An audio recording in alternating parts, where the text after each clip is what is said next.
The science delusion is the belief that science already understands the nature of reality in principle, leaving only the details to be filled in. This is a very widespread belief in our society. It's the kind of belief system of people who say, I don't believe in God, I believe in science. It's a belief system which has now been spread to the entire world. But there's a conflict in the heart of science between science as a method of inquiry based on reason, evidence, hypothesis, and collective investigation, and science as a belief system or a worldview. And unfortunately, the worldview aspect of science has come to inhibit and constrict the free inquiry, which is the very lifeblood of the scientific endeavor. Since the late 19th century, science has been conducted under the aspect of a belief system or worldview, which is essentially that of materialism, philosophical materialism. And the sciences are now wholly owned subsidiaries of the materialist worldview. I think that as we break out of it, the sciences will be regenerated.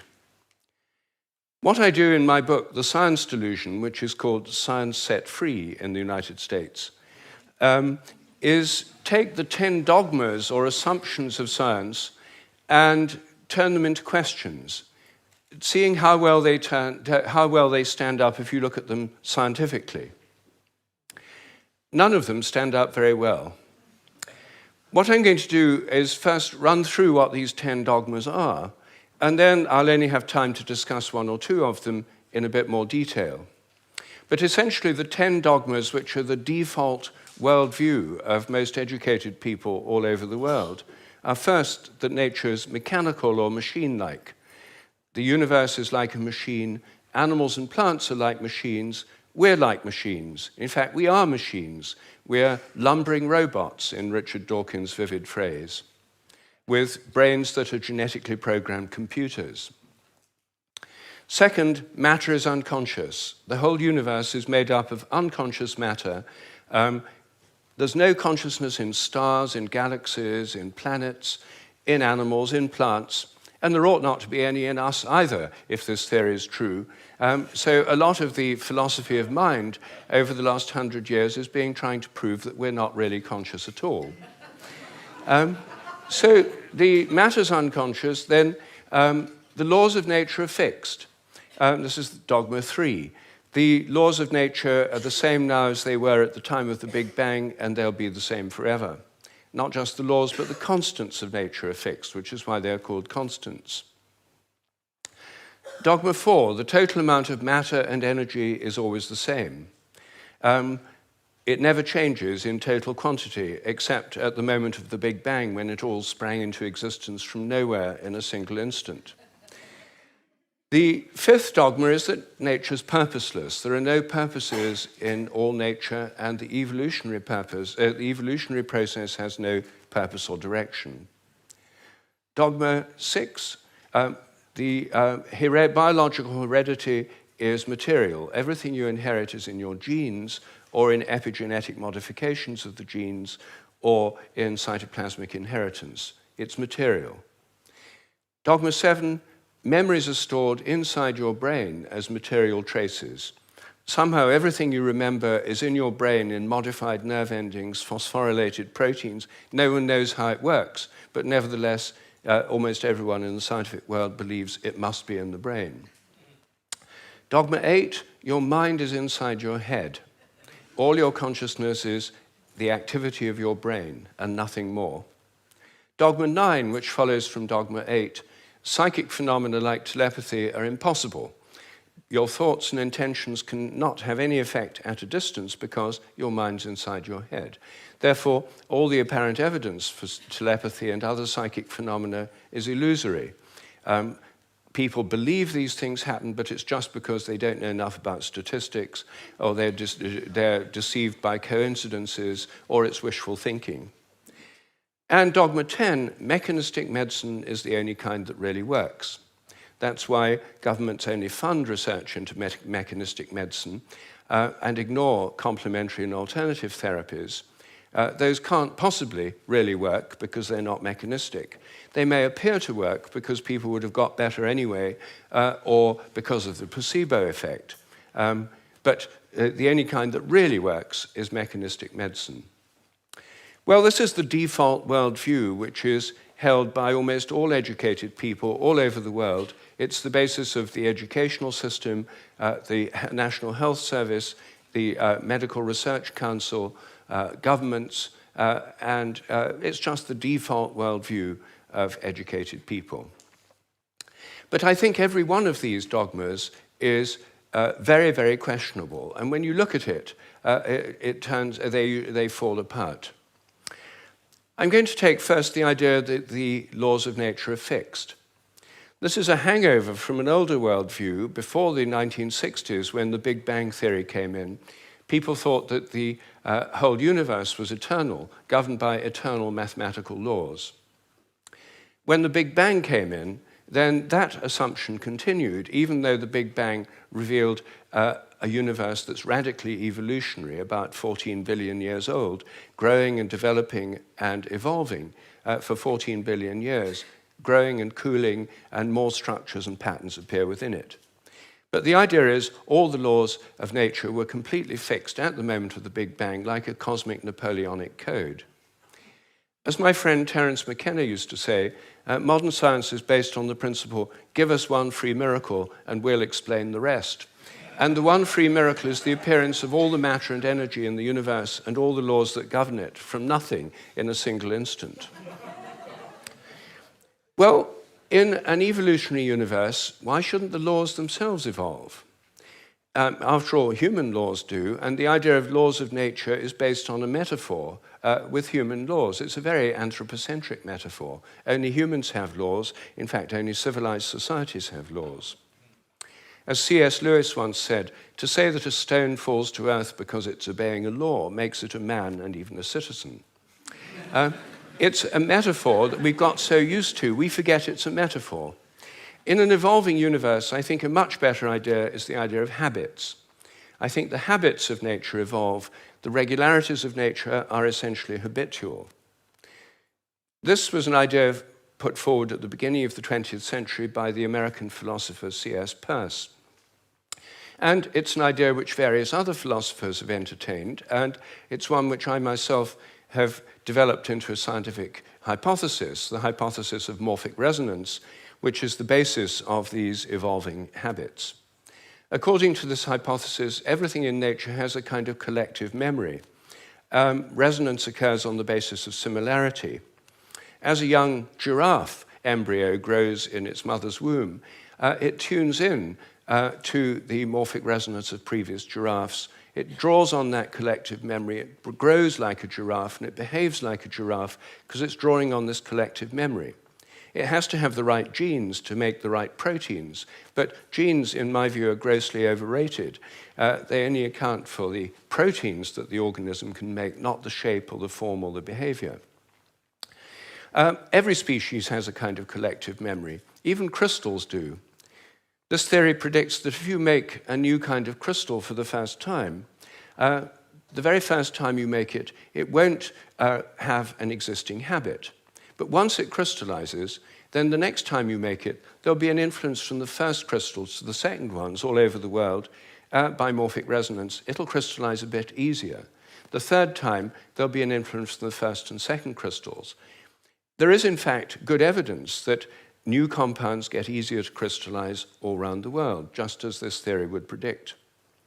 It also predicts that if you train animals to learn a new trick, for example, rats learn a new trick in London, then all around the world, rats of the same breed should learn the same trick quicker just because the rats have learned it here.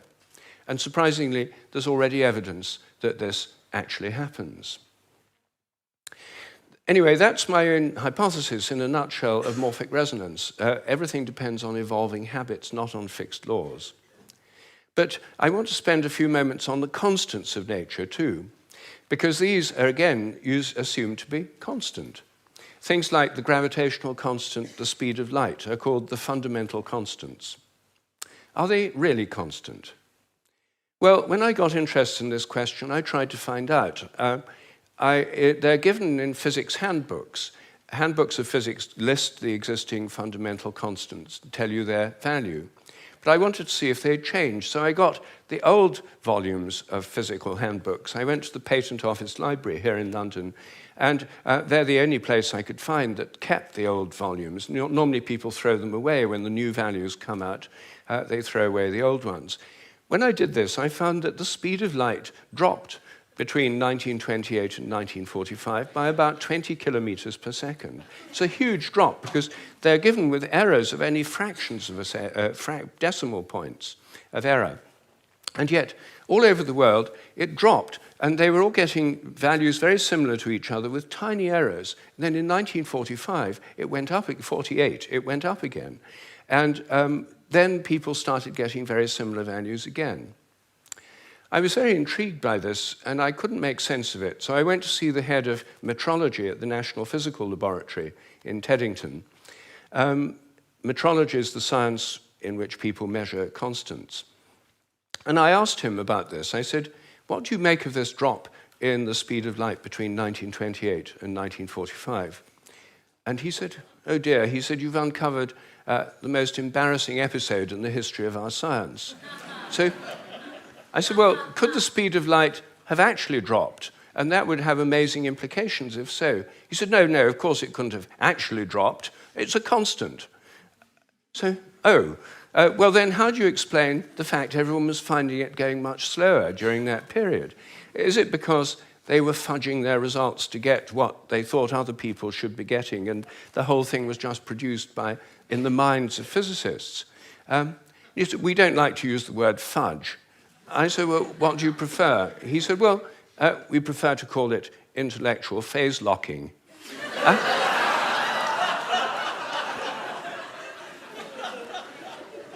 So I said, well, if it was going on then, how can we be so sure it's not going on today? And that the present values are produced by intellectual phase locking. And he said, oh, we know that's not the case. I said, how do we know? He said, we've solved the problem. And I said, well, how? He said, well, we fixed the speed of light by definition in 1972. So I said, but it might still change. He said, yes, but we'd never know it because we've defined the meter in terms of the speed of light. So the units had changed with it. So he looked very pleased about that. They'd fixed that problem. But I said, well, then what about big G? The gravitational constant, known in the trade as big G, is written with a capital G, Newton's universal gravitational constant.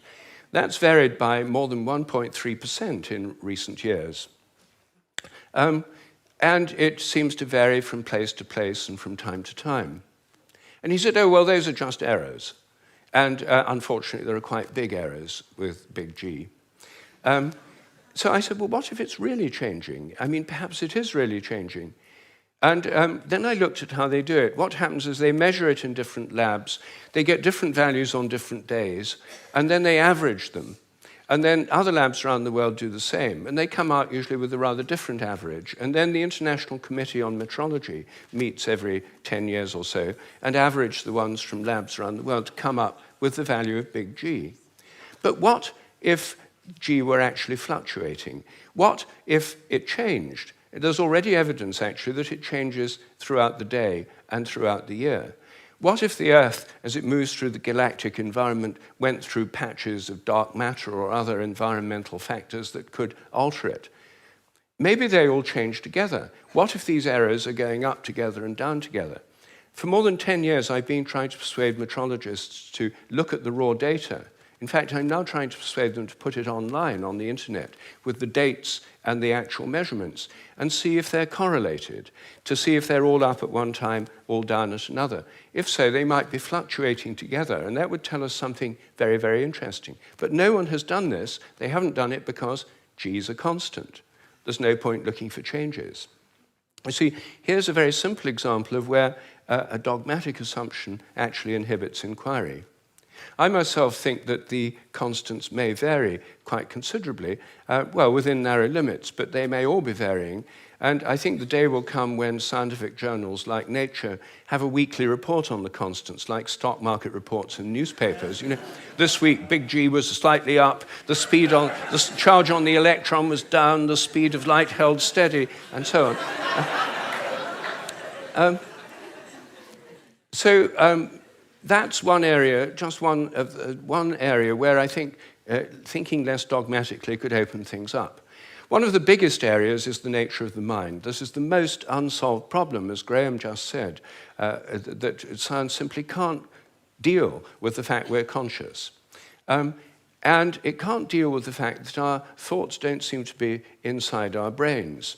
Our experiences don't all seem to be inside our brain. Your image of me now doesn't seem to be inside your brain, yet the official view is there's a little Rupert somewhere inside your head, and everything else in this room is inside your head. Your experience is inside your brain. I'm suggesting actually that vision involves an outward projection of images. What you're seeing is in your mind, but not inside your head. Our minds are extended beyond our brains in the simplest act of perception. I think that we project out the images we're seeing, and these images touch what we're looking at. If I look at you from behind, you don't know I'm there. Could I affect you? Could you feel my gaze? There's a great deal of evidence that people can. The sense of being stared at is an extremely common experience, and recent experimental research suggests it's real.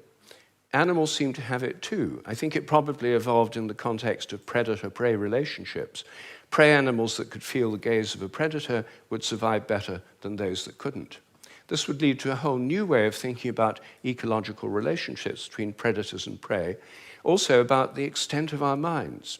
If we look at distant stars, I think our minds reach out in a sense to touch those stars and literally extend out over astronomical distances. They're not just inside our heads. Now, it may seem astonishing that this is a topic of debate in the 21st century. We know so little about our own minds that where our images are is a hot topic of debate within consciousness studies right now. I don't have time to deal with any more of these dogmas, but every single one of them is questionable. If one questions it, new forms of research, new possibilities open up. And I think as we question these dogmas that have held back science so long, science will undergo a reflowering, a renaissance. I'm a total believer in the importance of science. I've spent my whole life as a research scientist, my whole career. But I think by moving beyond these dogmas, it can be regenerated. Once again, it can become interesting and, I hope, life-affirming. Thank you.